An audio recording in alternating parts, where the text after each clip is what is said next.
तो देखिए ये जो है ना एक फार्मास्यूटिकल और अलाइड प्रोडक्ट्स बनाने की कंपनी है। अब क्या क्या बनाती है, तो ये 3 प्रोडक्ट बनाती है। कॉन्ट्रास्ट मीडिया इंटरमीडिएट से जब कोई भी व्यक्ति या कोई पेशेंट एमआरआई या सीटी स्कैन कराने जाता है तो उसको एक इंजेक्शन लगाया जाता है। वो इंजेक्शन इसलिए लगाया जाता है ताकि वो जो एरिया है ना वो चमकने लग जाए, और वो आम एमआरआई और जो सीटी स्कैन जो है ना उसमें चमकने में, भाई बड़ी रफ शब्दों में बता रहा हूँ, सरल शब्दों में, तो वो जो है ना उनको दिखाई देने लग जाए, वो जो इक्विपमेंट है उसमें दिखाई देने लग जाए। तो वो जो चीज़ जिसका इंजेक्शन लगाया जाता है उस चीज़ को कॉन्ट्रास्ट मीडिया बोलते हैं। अब उसका इंटरमीडिएट बनाते हैं, मतलब उसका एक रॉ मटेरियल ये तैयार करके देते हैं किनको, बड़ी कंपनियों को जो ये इंजेक्शंस बनाती हैं उनको, जैसे जी। तो एक चीज़ तो ये, फिर ये हाई इंटेंसिटी स्वीटनर्स बनाती हैं जिसको लो कैलोरी बोलते हैं ना अपन। जैसे जो लो कैलोरी, वो एक गोली, छोटी सी गोली आती है जो जिनको डायबिटीज़ वगैरह होती है तो वो शुगर फ्री लेते हैं। तो शुगर फ्री तो एक्चुअली एक ब्रांड हो गया, तो वो ये आर्टिफिशियल स्वीटनर्स भी बनाते हैं। फिर एक फार्मा इंटरमीडिएट एंड एपीआई भी बनाते हैं। अब फार्मा इंटरमीडिएट क्या, कल का अगर आपने वीडियो हमारा देखा होगा तो फार्मा इंटरमीडिएट वो चीज़ होती है जो एपीआई जो होता है, जो दवाई का कंटेंट होता है, वो जिस चीज़ से बनता है वो फार्मा इंटरमीडिएट होता है।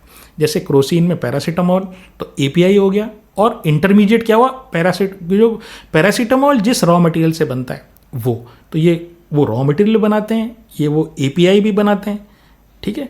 वो तो इनका जो मार्केट कैप है वो 13,200 करोड़ रुपए का है, और ROE 22.4% है। डेट टू इक्विटी कुछ है नहीं, प्राइस टू अर्निंग वो 56 है। अब ये रेड फ्लैग है, ये 56 का ROE बहुत अच्छा है, लेकिन PE 56 का है। 3 साल की सेल्स ग्रोथ 13% है, 3 साल की प्रॉफिट ग्रोथ 7% है, और ये कैपेक्स अभी कर रही है।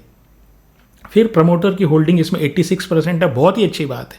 देखिए 22% ROE है, लेकिन PE 56 का, सिर्फ इस चीज़ पे आप ध्यान रखिएगा। लेकिन प्रमोटर के पास भी 86% है, 2.28% FII के पास है, 1.3% DII के पास है, और 10.38 के जो है पब्लिक के पास है। अब इसमें डिसएडवांटेज क्या है, इसमें डिसएडवांटेज ये है कि इसका 206 दिन का कैश कन्वर्जन साइकिल है, यानी कि ये जैसे इनके खुद का तो डायरेक्ट कंज्यूमर से डीलिंग है नहीं।